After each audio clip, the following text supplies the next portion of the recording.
नमस्कार दोस्तों, आप सभी का फिर से एक बार मेरे चैनल पर स्वागत है। और एक और हम नई मोटिवेशनल वीडियो के साथ आप सभी के सामने पेश हुए हैं। और एक ये कहानी बहुत ही शानदार समाज की कुरीतियों के बारे में, कैसे हमें समाज की कुरीतियों को दिन ब दिन हमें मानना पड़ता और हम इसमें फंसते बिल्कुल एक टाइप बाद हम अपना खुद ही वजूद भूल जाते कि हम क्या थे, हम किस लिए यहाँ पे भेजे गए थे, हमें क्या काम था, मेरा क्या गोल था, हम क्या करने पे आए थे। और ये बार बार ये पीढ़ी दर होता चला जाता है। तो एक ही कहानी से हम समझेंगे। बात है कि गांव के बड़ी रोचक कहानी, बहुत ध्यान से सुनिएगा। बात एक गांव के एक साधु की जी की है, एक साधु महात्मा की बात है। बड़ा अच्छा जीवन था उनका।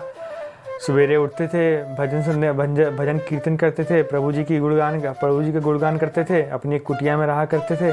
सुबह शाम प्रभु जी गुणगान करते थे। सब काम सुबह शाम उनका पूरा रूटीन था कि प्रभु जी की माला जपना। वो 1 2 3 4 करके नहीं होती, 108 माला होती है, 108 जिसमें मोती होते, वो माला जपना था। ऐसे करके वो ये सारा काम करा करते थे। करते एक दिन उनके कुटिया में कुछ चूहे हुए थे जो उनके काफ़ी नुकसान कर रहे थे।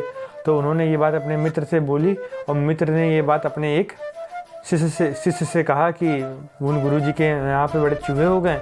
ऐसे नहीं कहा कि उन गुरुजी के यहाँ बड़े चूहे उनको काफ़ी परेशान करते हैं। तो जो शिष्य था उसने ये सलाह दी कि क्यों ना वो गुरुजी एक बिल्ली पाल लें, जो बिल्ली जहाँ रहती वहाँ चूहे नहीं आते। तो गुरुजी को ये आइडिया उस बच्चे का बड़ा अच्छा लगा। तो गुरुजी ने अपने मित्र को बता दिया कि तुम अपने घर में एक बिल्ली पाल लो और ये बिल्ली तुम्हारे साथ चूहे को खा लेगी। अब चूहे का भगा देगी, यानी कि खा लेगी, मतलब तुम्हें परेशानी नहीं होगी कुल मिला के। तो गुरुजी वहाँ पे थे, एक बिल्ली ले अपने बिल्ली घर में छोड़ दी। 5-10 दिन बाद सारे चूहे वहाँ से गायब हो गए।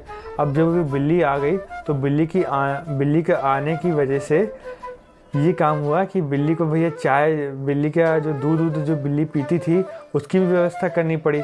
तो गुरुजी बड़े चिंतित हुए कि बिल्ली की इसे दूध की जो व्यवस्था करनी है, दूध हम कहाँ से लेके आएंगे। तो गुरुजी बड़े चिंतित थे।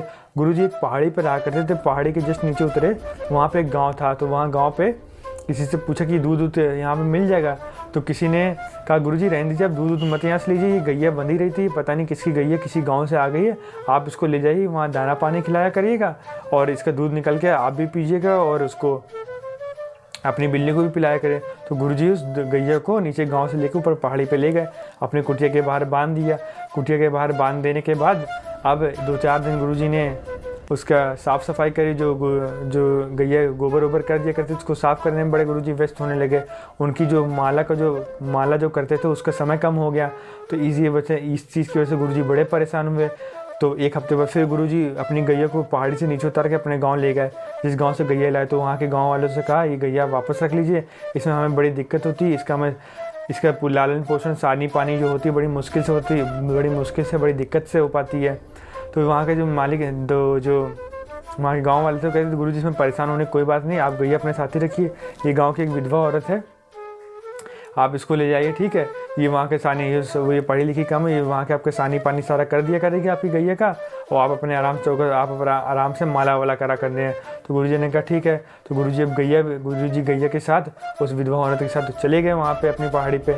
अब गुरुजी अपनी माला वाला करें और ये जो औरत थी वो घर की साफ़ सफाई करे, उनकी कुटिया की साफ़ सफाई करे, गैया का दूध दे, सब गरम कर दे, गुरुजी को भी दूध दे, बिल्ली को भी दूध दे दिया करती थी।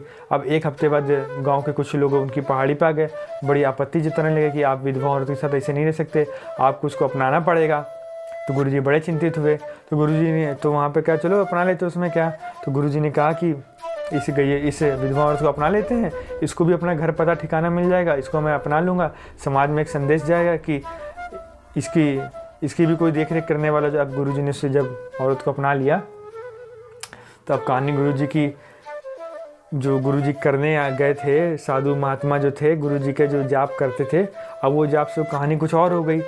वो कहानी कुछ और इस टाइप से हुई कि गुरुजी के 1 साल बाद बेटा उत्पन्न हुआ है और गुरुजी के 2 साल बाद उसी स्त्री से एक बेटी उत्पन्न हुई। अब गुरुजी बड़े टेंशन में रहने लगे कि अब इस बच्चे की पढ़ाई लिखाई के गुरुजी सोचते थे, इस बच्चे की पढ़ाई, इस बेटे की शादी विवाह के बारे में सोचने लगे। अब गुरुजी औरों की तरीके से और गांव वालों की तरीके से खेत में जाके काम करने लगे, शहर में जाके काम करने लगे। अब गुरुजी बहुत ज़्यादा चिंतित रहने लगे। तो यही कहानी हम लोग के भी साथ होती है। हम लोग भी बिल्कुल सेम इसी तरीके से होते हैं कि समाज की बनाई हुई चीज़ों को हम मानते चले जाते हैं और फिर उसी समाज की भेड़ चाल में हो जाते हैं और फिर कहते हैं कि मेरे साथ कुछ अलग नहीं हो रहा। तो आप इस चीज़ को देखिए कि एक गुरु, एक साधु महात्मा आदमी भगवान का जाप करता है और वो कहाँ से लोगों की बात मान मान के यहाँ तक आ गई।